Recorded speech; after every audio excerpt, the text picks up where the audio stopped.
Welcome to the Get Real Podcast, your high-octane boost of full-on reality therapy for personal, business, and investing success with your host, Ron Phillips, because somebody's got to tell it like it is. Hey, everybody. Welcome back to the Get Real Podcast. Ron Phillips here with Heather Marchant, back for another exciting episode of the Get Real Podcast, where we get real about business, life, real estate, and kind of how all that intersects. I don't know if you guys have figured that out yet, but that's kind of what we do here.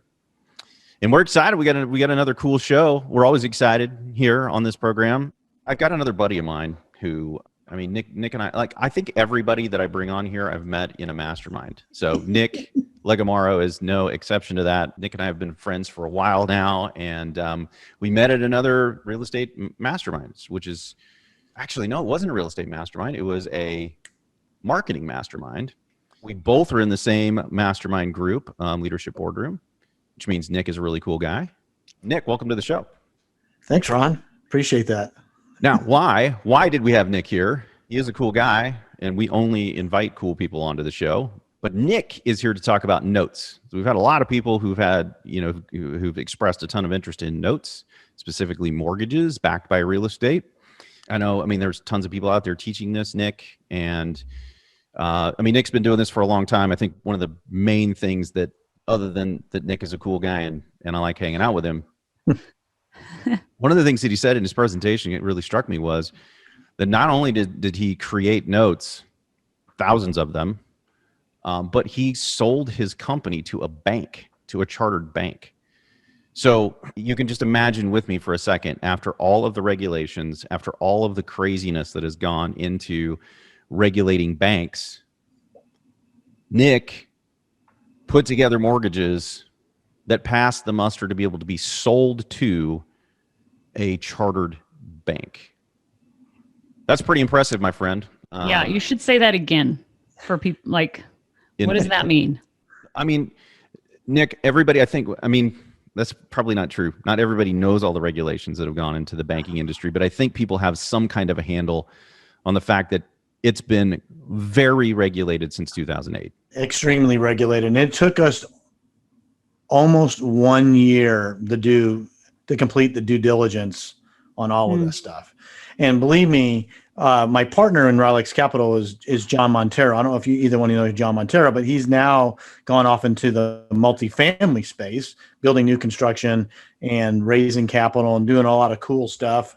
Talk to John still frequently, but when we built this business, when we started getting into the creative financing, deal structuring, and be able to provide home ownership to hardworking families that have been told no by Chase or Wells Fargo or Bank of America, we wanted to build. We didn't know that we would ever. This is back in 2010, 11, 12. I'm getting too old for this stuff now, Ron. I just know I did it. Okay, when I did it, is not nearly as important. Plus, time is going way too fast, Nick, and it's like, I tell you what, happened man. Yesterday, but it was 10 years ago. So exactly. And so the whole idea is that our objective was to build a business to sell. Didn't mean that we were going to go and sell it. We had no idea that we would or who we would sell it to, but we knew by building it as a business to sell, and it was centered around this creative deal structuring, we knew that we were going to implement best business practices, and just the whole way that we built our business.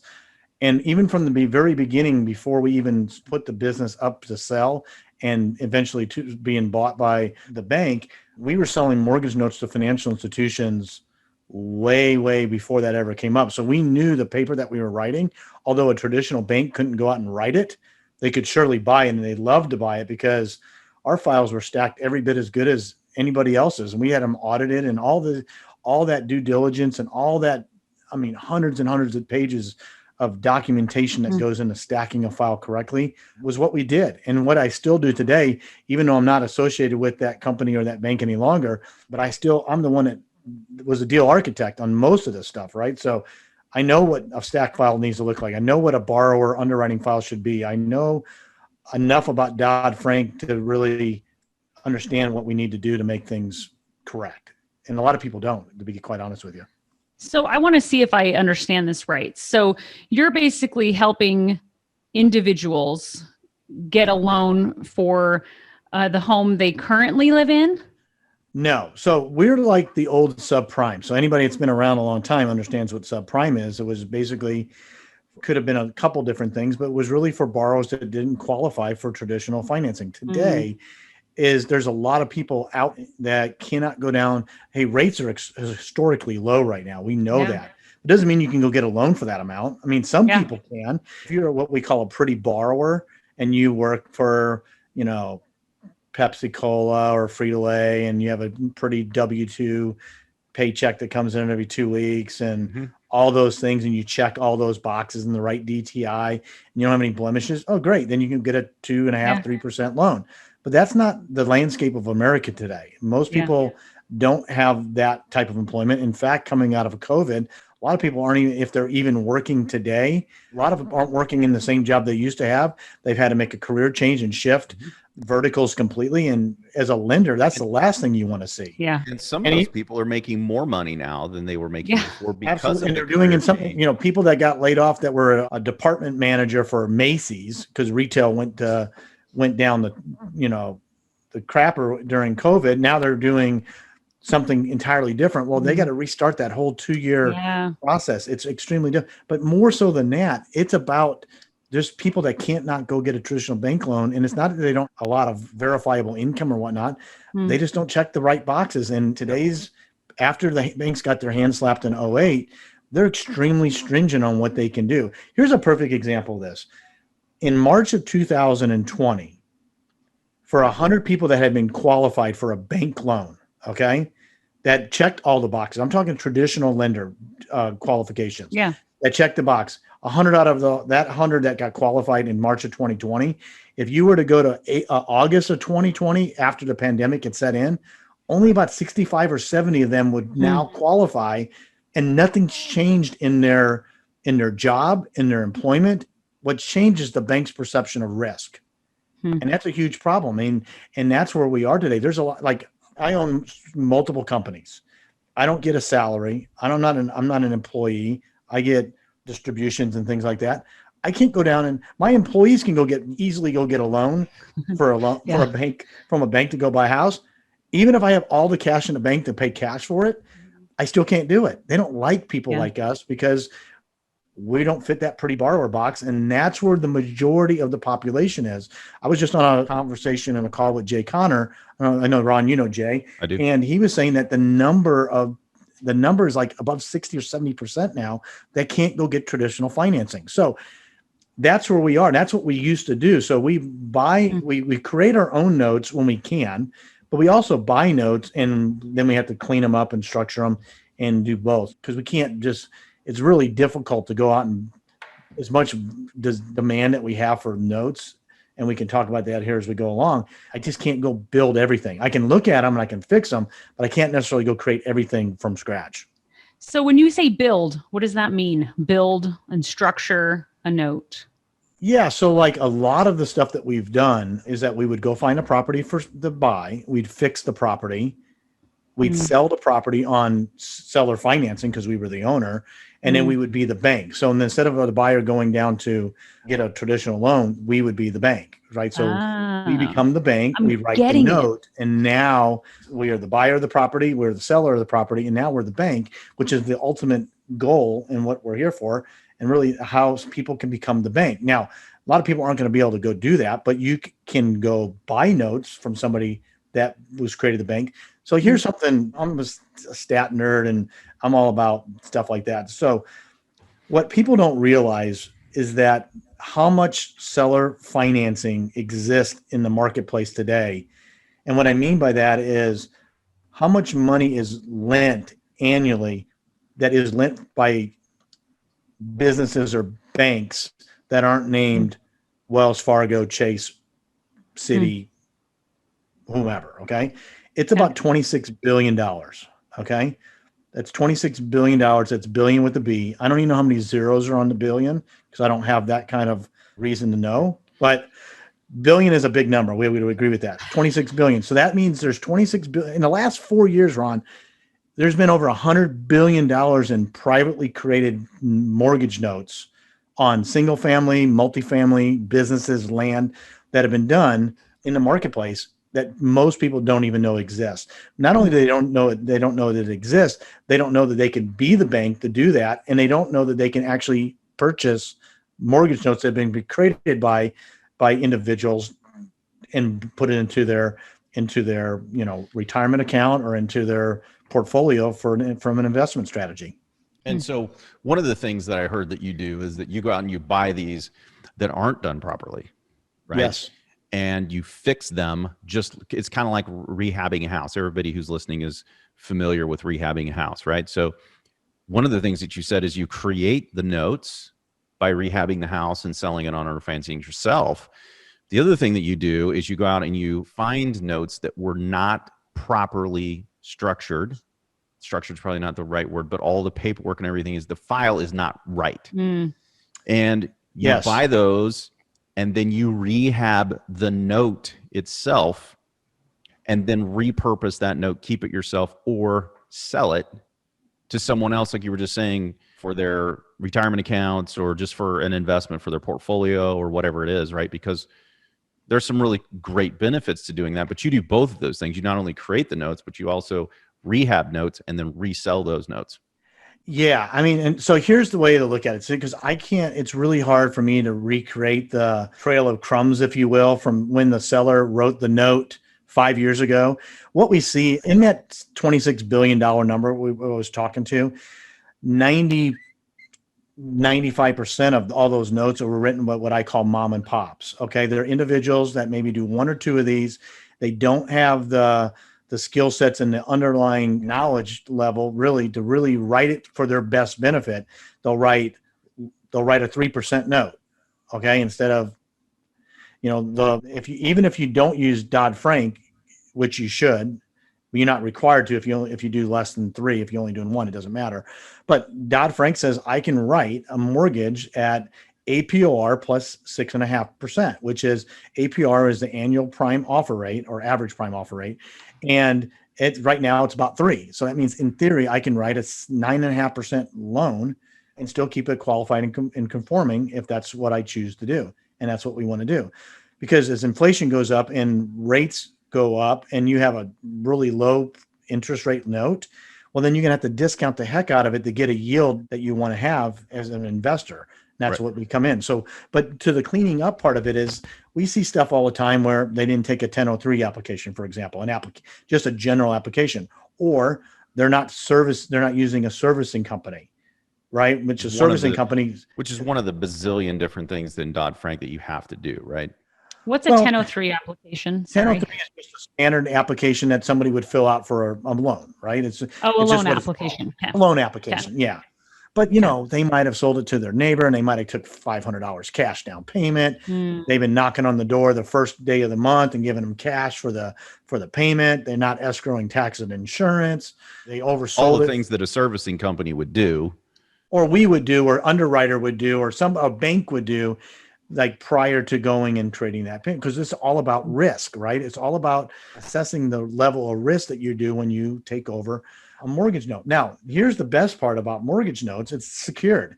It's secured and collateralized by the actual property itself, which is something that's extremely valuable because you can go buy Amazon stock. You can go buy Tesla stock. They're great stocks. I don't own either one of them. I don't care to own either one of them. But let's just say that the value of what I paid for it went down 20%.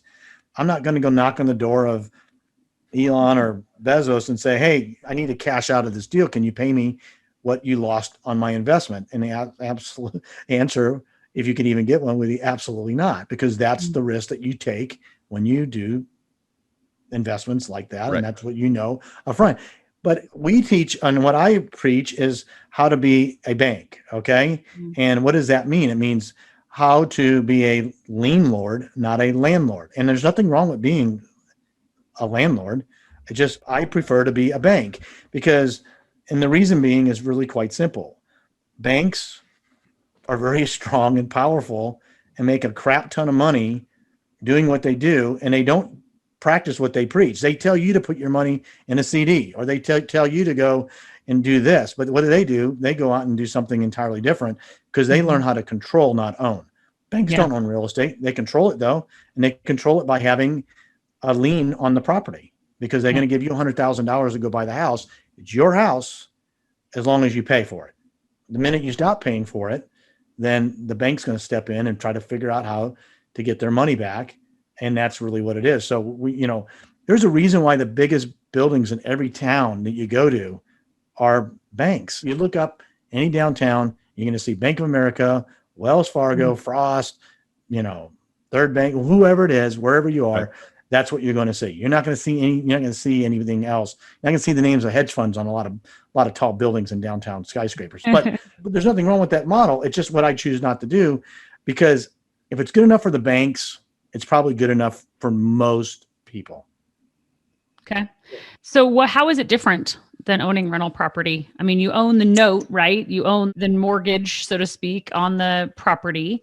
And so the the person living in the home is not owner, the tenant, not or the tenant. owner. Yeah. Owner, I'm like, so, I and know. then they're making you payments every month. Let me ask a question. Interest. First of all, do either one of you currently or ever had a mortgage on a home? Mm-hmm. Okay. Yes. Don't care who it is. Don't care how long you've had it. How many times did you ever call the bank? I think maybe once to get PMI off my loan. That's about it. If I'm being honest, if we did, it was probably my wife and it wasn't me. And she probably didn't consult you first. Probably But you don't not. call them when the roof leaks. You don't call them when the foundation needs to be repaired. You don't call them when you need to upgrade your HVAC system because it no longer works. That's true. Which are all phone calls you get as a landlord, or the property manager gets called as a right. There is no deferred maintenance being a bank.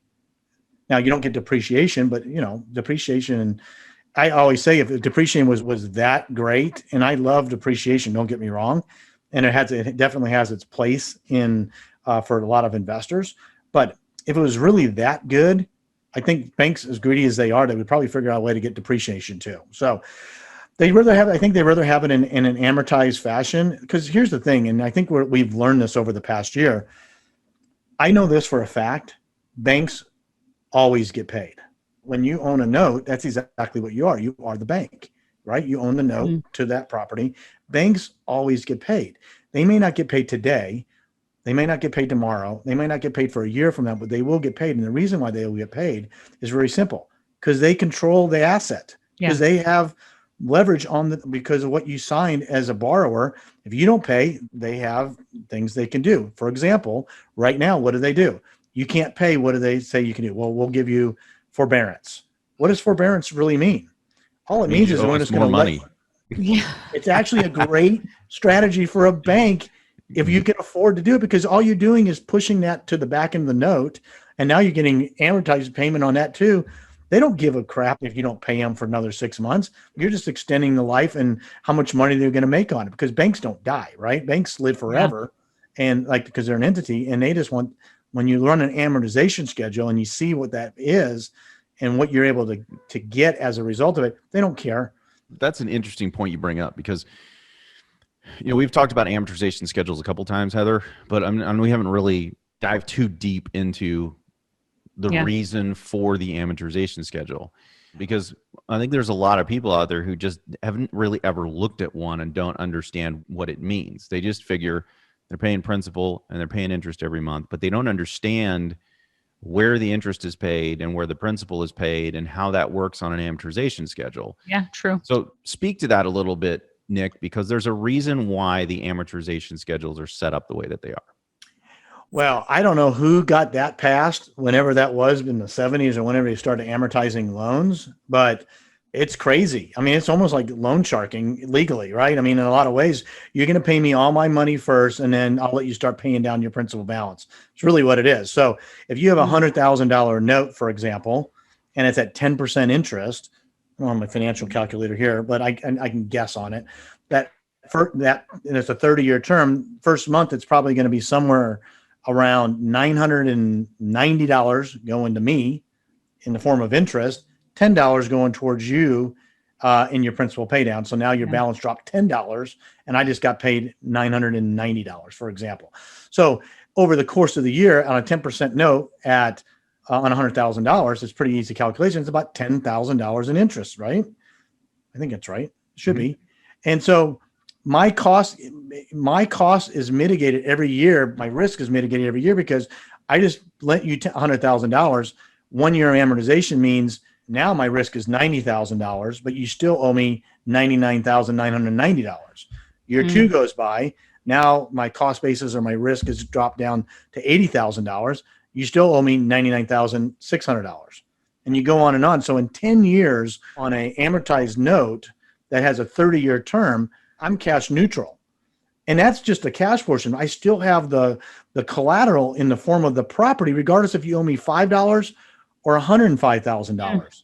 I still have that collateral. If you don't pay, guess what? I can come in and step in and take over and recapture what's mine. Now I don't get all the difference. Like if you only owe me $50,000 and you choose to let me foreclose on you as the bank, and I sell it for $100,000, I don't get the difference. That goes back to the borrower, but I do get all my interest. I get all my legal fees. I get everything back to get my cash back out of the deal and then go reinvest it someplace else. Interesting. So did that answer your question, Ron? I didn't think I got to. Yeah, I think that was a really good. I mean, Heather, I don't know what you think, but I think that was a pretty good illustration of what it is. And if you guys want to know, just Google amortization schedule, and then click on images, and it'll show you what he's talking about. Yeah. Almost all the interest is paid in the first 10 years. Almost all of the principal is paid in the last 10 years. And it kind of meets in the middle during those interim. So here's where it gets really good. Okay. So two more little tidbits, right? Tidbit number one, depending on what the interest rate is on the note, on a 30-year term, say you're making $1,000 a month payment, because the payment never changes the life of the note, right? Right. How much it gets applied to principal and how much it gets applied to interest does. But it takes about, and you can run an amortization with different interest rates, but it takes about 23 years to get that payment to a 50-50 split. Meaning if you're paying $1,000 a month, you're almost at 23 years, give or take, where that payment of $1,000, where $500 of it gets applied to principal, $500 of it gets applied to interest. That means and then the back half of the note, the last 7 years, it's all principal pay down. Boom, the bank's making nothing. But here's why it doesn't matter to a bank. I'll go back to the same question that I asked earlier. I mean, I had a bank mortgage on a home. You probably wrote most people write 30-year terms, but they don't go 30 years, Ron. They don't go 30 years. They used to go about 7 years. Now they go closer to 10 years. So what does that mean? Well, run the amortization schedule. We just did this $100,000 example. I wish I would have had it up, but it doesn't matter. Let's just say it goes 10 years. I just happened to pull one up. So. There you go. So let's just say, just do a simple math, $100,000, 10% interest. Okay. And let's say that the average loan gets paid off in 10 years or refinanced or sold or whatever, right? Because people don't stay in houses forever. A lot of people, some do, but most people don't. So Ron, in 10 years from now, on a 10% interest or 9%, pick whatever number you want, how much interest what's the UPB, the unpaid principal balance at the end of 120 months on $100,000? And this is a 9% interest. It's $89,429. $89,000. And what was the total principal and interest payment that we received? What was the total payment on that? The total interest received is $85,984. So they have made. Well, we get the principal. The principal is the reduction, right? So how much was the monthly payment on that? Total P&I. $804.62. So 804.62 times 120 months. Yep. Is 96,554 is what we took in cash, right? And now the bank's going to call us. The title company's going to call us, the bank. Who's the bank? We're the bank, right? And ask us for the payoff. And Ron, you're going to say, hey, I'm the bank. Your payoff is how much? $89,429. $89,000. So we lent $100. And 10 years from now, how much do they still? I would say it one more time because I don't believe what you're telling 89, me. Just call it 89.5. So you're telling me that we got all of our initial investment back, right? We got $96,554, pretty close to 100%. And we're going to get another big fat check for, say it one more time. I just can't believe what you're saying. $89,500. That's a lot. That's the beauty of amortization. That's why I like being in the bank personally, because it doesn't matter. Here's the other advantage. Well, it depends on where you are in your investment strategy and how you diversify your portfolio. Personally, I like dealing with known quantities if I can, right? And what I mean by that is I'm going to get that monthly payment every single month as long as it performs of $1,000, right? So I don't really care if the property value goes up or goes down. It doesn't benefit me financially at all. The benefit I get is that if the property value is going up, right, and my cost basis is dropping because I'm mitigating my risk because I'm getting paid down on what I lent, now I'm creating a pretty nice buffer, right? Property now is not worth $130,000. You owe me $80,000. In the event of a default, I got a pretty darn good chance I'm protecting. I'm going to get all my money back, even if I had to wait a little bit of time to get it. So I'm really protecting my capital stack in a note investment, which is good, especially if it's going into an IRA because you don't need the money today. You can afford to wait, but it's just a good part of any portfolio. I'm not saying you shouldn't invest in other vehicle, Oh yeah, for sure. I mean, vehicle. some of this stuff is very similar to owning real estate. Yeah. Because when you own real estate, if you've bought it right, you have the exact same thing that you just said, right? In this scenario with a rental property, you have somebody paying down. They're paying all of this crazy money that you just talked about. You're not, right? Yeah. So it's less painful. People don't experience that amortization schedule as much because they're not the ones paying that, right? But that's correct. And when you're the bank, so if you have a diversified portfolio where you have some notes, which I do, and you have a lot of real estate, which I do, you have the best of both worlds. You have somebody paying down this debt over here that is creating that same thing you were talking about, which is an equity spread. And you have the exact same thing happening on the note side. It's just happening in a different way. The amortization schedule is creating not necessarily an equity spread, but it's mitigating your risk because of the way that the amortization schedule is loaded. And if the property value goes up, there's more equity being created, which is the buffer you were talking about. It's very, very similar. There's some differences, like you were saying before. Don't have to worry about property management. That's really deferred maintenance. It's just a preference, really. Like, look, Ron, if I'm 25, 30 years old, I may have a different opinion and perspective on this, right? But I'm not. And so for me, this is where I like to set things and forget them. I don't want to have to manage something. I like to touch things one time and get paid in perpetuity. I'm foregoing some depreciation. I get that. But at the end of the day, look, depreciation doesn't last forever. You still got to, you still got to recapture it at some point in time, unless you can still, I mean, there's ways that you can sort of, I guess, avoid that, but, by keep reinvesting, but that takes, and there's still risk in doing that as well. But that's not really what the point of the conversation is. So we're not trying to say you should be a lien lord 100% of the time and a landlord no time, none of the percent of it. It's just understanding it. There's more than one way to invest, and really got to figure out. Here's where I love notes. I love notes in retirement accounts because you have time on your side, and that money, like going back to numbers, the amount of money in retirement accounts is about $35 trillion. Now, depending on what your source says, maybe a little more, a little less. 35 trillion. You thought I didn't know what billion was? Number of zeros? I really don't know what trillion is. I don't even know how many zeros that is, but my calculator doesn't go that big. But my point is, of that 35 trillion, about 10 trillion with the T is in what we call self-directed or self-managed or Roth IRAs, which you have control over. All my money that I have in retirement accounts are all in self-directed Roths or something that I can control. A lot of people don't even know they can use those accounts to invest in mortgage notes. Number one, our people do because they're smart. Well, that's good. I'm glad, but you got to get this message out to the masses, though, Ron. That's right.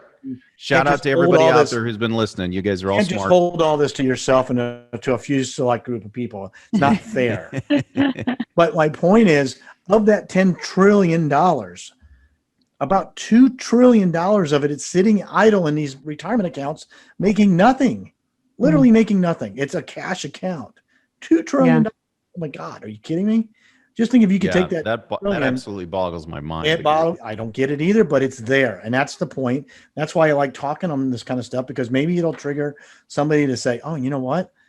I got $100,000 in a retirement account. Maybe I should go buy a mortgage note that's securitized and collateralized by a property and figure out what that looks like. Because administrators can't really do that for you, right? You got you got to have somebody like Ron or somebody else, or then it doesn't have to be me or Ron or anybody. It can be, there's plenty of places out there that have notes for sale, and they will teach you how to invest in them and how to protect what you're buying, just like if you're going to buy a buy and hold property.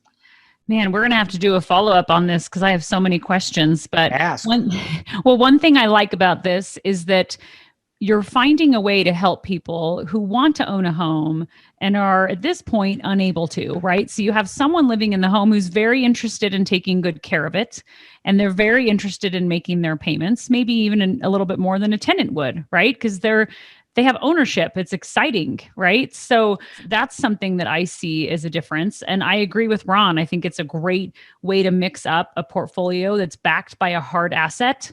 You get, some strict interest coming in, but it also gives, it's one rate of return, but it's a great way to diversify a portfolio and help someone on the back end as well, which I'm passionate about. You get that cash flow back, right? So you're getting it back, and you can always reinvest the capital that you get back. Yeah. Maybe you can't do much with $10,000. Maybe you can on the first year's interest, but what's stopping you from going and doing something else and reinvesting it and making additional, compounding that return on top of it?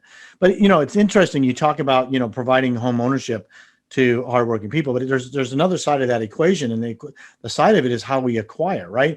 It's one thing to go out and buy a house and fix a house, but a lot of times the way that we acquire is we work with sellers that are in a distressed situation, and we're seeing it right now as people are coming out of the pandemic and the forbearance is going to go away.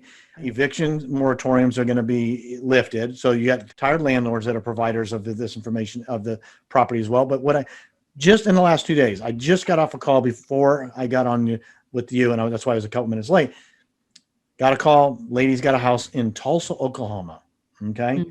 She is in forbearance right now. She can't afford the payment any longer, and she's looking for help. Mm-hmm. And so what we're going to do is we'll probably come in and buy that property from her, and we'll figure out how to take that down. We'll probably leave the forbearance in place for a short period of time, but we have time on our side. She does not, right? She does not have the luxury of time and patient capital that allows us to do what we're going to do. So we'll go find a buyer, and then we'll go put that in place, and then we'll create the note. That's what we do. Mm-hmm. So we're going to create the note with the help of the seller. We'll pay her for that help, and then we don't have to run out and necessarily go out and get a bunch of money from a bunch of different lenders and go through that whole process that would take us weeks, maybe a month or two, when I can do it literally in a matter of a few days. Just did another one in San Antonio, seller, different story. She inherited 8 or 10 properties from her father when he passed away. And she's not a landlord. She doesn't know anything about that. She just wants to cash out of the situation. So we're going to work a deal, and we'll get owner financing on some of that. And she'll give us a preferred rate and term for what we need. We'll give her price, and we'll take that, and guess what we're going to do? We're going to go find a family, and we'll put a family in there, and we'll underwrite them and qualify them, write the loan for them, and create the note and the mortgage just like a bank would. And we do this every day, all day. I love that. Yeah, this is really cool. Nick, I think what let's do, if you're okay with it, is absolutely, let's do like a series, and we'll do another episode where we'll kind of pick up where we left off, because I have a ton of more questions. I know Heather has a lot more questions, as do all of our listeners. I'm sure they have tons of questions as well. Let's cover a little bit more, because we can go a little bit more in depth into collateral, how to structure these loans. We can talk about firsts and seconds, which I think people need to understand the difference between those and why and all that good stuff.